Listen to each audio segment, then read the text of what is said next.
Want to learn some psychology? Tough. Going to. It takes time to recover from chronic stress. Chronic stress is not good for you. Acute stress, as we say, so immediate stresses that you can fix quickly, that's fine. That is bread and butter of survival of any species. But chronic stress, that costs you. And something that does is it kills off parts of your brain. Now, it grows back, but it kills off particularly connections in your prefrontal cortex. And you feel it.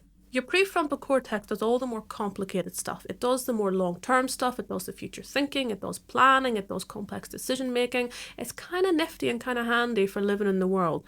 And when you're chronically stressed, you know, because all these sorts of things, they go out the window. In fact, your prefrontal starts to feel like a bit of a slug. And you become a lot more impulsive, a lot more in your habits. You do the same things over and over. It's just not nice when you're chronically stressed.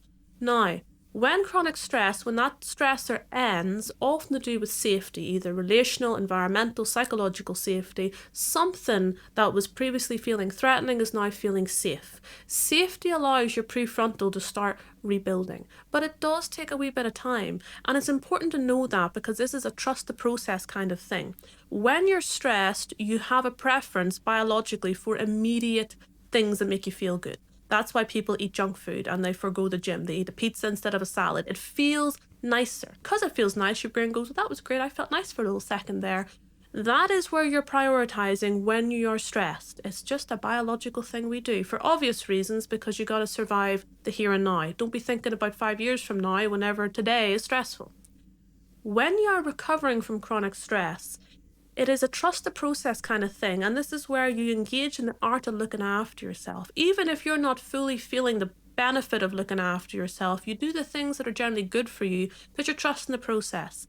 You say, I think over time this is going to help me feel better, but I don't expect it to help me feel better immediately because your brain's got some rebuilding to do. It's got some recovery to do. Just remember, your prefrontal was a bit of a slug for a while, and it takes a while for it to get its fitness back. But if you take immediate data, like this salad should be just as tasty as a pizza, and if it's not, then it's not working. Well, you run the risk of misunderstanding the data. You've analysed it wrong to be nerdy about it.